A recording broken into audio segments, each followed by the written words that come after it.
I am their rich auntie with mysterious streams of income. Yes. I am Jamaican, a proud Caribbean woman. I did not know that. Yes. You're the second Caribbean I've had on this show. I'm Caribbean too, so I'm like, I'd never see them in LA though. They're like barely here. Oh, no. We're here. We just gatekeep.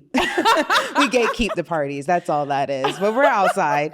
I'll put you on. I'll make sure you get invited. Yes. I'll start sending them out. But yeah, I have an older sister, younger brother. Middle child? I am a Me middle. too. That's so funny. You know what? It explains a lot. For me, I'm speaking on me. Yeah. But it could be why we get along so well. But yeah.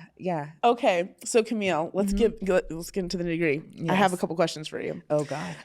Okay, can you tell us about the Hinge Chronicles, the Hinge Hair Chronicles? Oh my gosh, that's so funny you start with that. That was just like a really flippant thing that I started doing. It's concluded as far as, my findings were pretty on par with what I was insinuating. Mostly that I get a lot of, I would say, attention when my hair is positive feedback and positive attention when my hair is in locks or braids. And then the difference between that and like my big natural hair versus when I chopped all of my natural hair off versus when I wear like a long, bust down, 22 inch. Then the versus the attention that I get when it's like a loose curl wig and all of that stuff. I think, because the way you look will get you into a room faster than anything else, as much as like I hate to admit it, but that's the truth. So it's just really like, how does this play out in the dating world and how do people like treat me differently and the type of responses that I get? And it's very much Grand Rising Queen with the faux locks and the big fro. and then like from everybody, it was just a very fun litmus test. Okay. So you are, what I love about so one of the things I think is so hilarious about your TikToks is like, you talk about being single in LA and dating in LA and being a Black woman. You call yourself a non-ambiguous Black woman. Yeah. Can you explain what that is and how it relates to you being in dating world in LA? Yeah. So being racially unambiguous, right? It means basically you look at me and there's no doubt in your mind that I am Black. You're not looking at me going, what's her heritage? Like, I'm not giving mysterious at all. I have dark features and I've got full features at that. I'm proud of the way I look. I love the way I look. It's just that when we discuss things like dating within my own race, we come up against colorism. And so when I mention things about being unambiguous, that is what I'm segueing to or kind of lightly mentioning. So when I say, my experience as an unambiguous Black woman means I'm not light skinned. I don't have anything that would question my ethnicity, right? So that means that there isn't any fetishization when it comes to me in that realm within the men, especially with men and within my own race. Do you date white men? Yes, I date them all. You date them all? I date them all. How has your experience been with dating a white man, with dating a Black man, with dating mixed races? Has it been a difference or has it been all the same? It's kind of all been the same. And that's what I think people, like we can get into the nitty gritties and the differences. Like I think all of the struggles are different, but they all are kind of shit. I'm kidding. Just a little bit. But like I just very recently, a white guy I was seeing, had a feeling about him because discernment is amazing. And I just was like, something isn't right with this. I ended it at the beginning of January. And I kid you not, 5 days post-op, I'm sitting in home recovering.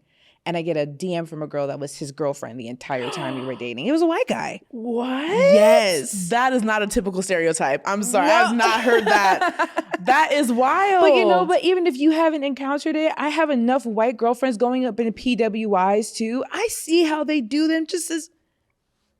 What's a PWI for people that don't know? I know, but predominantly white institutes. So I grew up in Florida. Me too.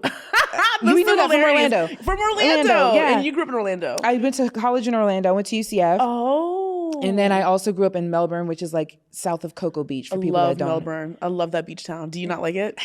I grew up there. You know what I mean? It's great to visit, never to stay. Okay. That's how I feel about Florida in general. Like I grew up in Florida. I do not claim it. I claim New York City. I claim Brooklyn. I do not claim Florida I hear that. all. I hear that 100%. So you grew up in Florida. How long have you been in LA? How did you get here? Okay, so I grew up in Florida and I left around the year 2020. I moved during the pandemic.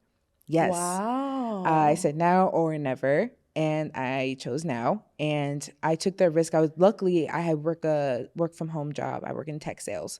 Really? I didn't know that. Yeah. So I think what's so funny about these dating, back to that though, just to touch on it, it's just that when I talk about meeting a man who makes like at least bottom six figures, and they see that I'm a model, that the assumption is there that I'm just like gold digging, not really realizing that I'm actually bringing in that much and then some on top of the modeling. Hell yeah, for tech sales. Yeah. So it's always like, I'm never asking for anything I can't provide myself. It's just, I want somebody equally yoked. It's not that, it's not a big ask, I don't think. I feel you. Yeah, no, I moved here and that's what brought me here. I wanted to pursue modeling. And the Florida market wasn't How did you get into modeling? Were you always into it, or did you fall into it? How did it happen? I always wanted to do it, but the market in Miami was the closest major city, and they're deeply colorist. I'm just gonna put it out there, and they do not allow a lot, especially when like the age that I was coming up. It was before the IG baddies and the body positivity movement started happening, and because I was already athletically built from being a dancer, they were like, you have to like do Pilates and yoga and basically slim down even more. And at the time, I was a size like 4, and they wanted me to be down to a 2. And so it was always like, the ask was always to be smaller, and I couldn't do it. And so then years pass, I'm working this corporate office job, and I'm kind of unhappy with it, to be honest. And I'm just like, I want to change a pace. And I heard that Sports Illustrated was having open casting in Miami. So on a whim that weekend, I went, and I made it further in the process than I thought I would. And so then I was like, I think maybe I should go back to it and try again. And so then I moved during the pandemic, and then I went and applied for Sports Illustrated again, and I made it even further. I made it to top 24. Amazing. So I was like, okay, I think I'm supposed to be here. And that's when I started getting signed to agencies, and I started like slowly but surely booking work. So then it was like, okay, I just wasn't appreciated in the market that I was in. And had I just stayed there, the dreams would have died right along with it. So girl, I feel you. Yeah. That's how I feel about Florida. Like I had to get out of there because like when I was younger, like my dad's a very like, you have to just adapt to your environment. People are the same everywhere you go. You can't just complain about your environment. I'm like, no, there's something seriously wrong with this place. Like there's something seriously wrong with Florida. And as soon as I left and I broadened my horizons, I lived in New York City, I lived in Virginia, I lived like a bunch of different places, and people started treating me differently. I started seeing more diversity, seeing more representation. I seeing like a different world. I'm like, wow, I wasn't crazy. I just needed to leave home. I just needed to leave my hometown. Yeah, honestly, literally, a prophet's never honored in their homeland, right? It's true.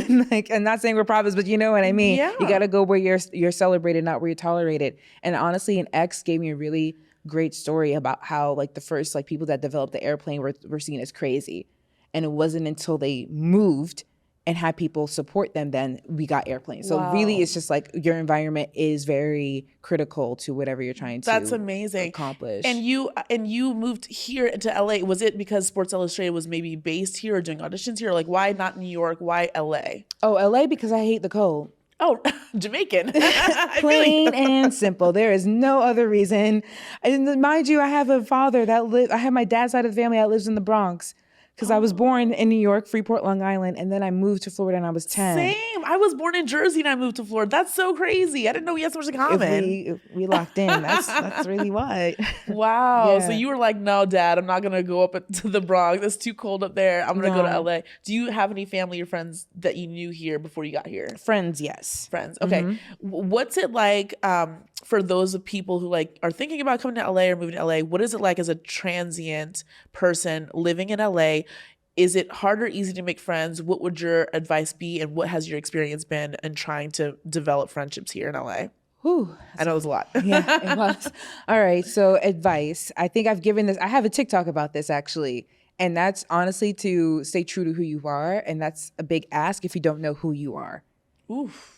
It's steep. Yeah, it's just to cut straight to the chase. Like I'm very grateful I didn't spend like my early 20s and my very formative, impressionable years here. I was able to do it in private in Florida and got a good sense of who I was and what I was in boundaries and what I was willing to put up with and what I'm not willing to put up with. And moving here, I was able to implement those boundaries. And I just also having like a stable amount of income with modeling, that can be a whole nother conversation as to you don't want to get too involved with the wrong crowd or take a wrong job and be put in a very desperate situation. So I never wanted to be put in a desperate situation at any point. So knowing who I was definitely a big one, I would say. And your vibe attracts your tribe. So I think people who go to all these influencer events and I feel like they are forgetting that I give grace because people came here to work, right? Everybody's trying to get their dream job, their goals accomplished. And so sometimes I think people are too critical of influencers when they see them out and networking. But then I moved here during the pandemic where there's no jobs and everybody's just actually getting to know each other because there's no work. Yeah. So I got to actually forge really like, I would say, genuine connections with people. I went to a lot of house parties. Oh, okay. So you went to house parties. I should not admit that, but I did too during COVID. Like the height of 2020, I was in Malibu partying it up with 100 strangers. I'm like, we should not be doing this in a pandemic. No, yeah, it was not okay. But here, and what was so funny too is that I was dating a guy and he ended up being a total douche canoe. And what was funny is that he kept inviting me out to hang out with his friends. As if it's meant to be, then it'll be a love song.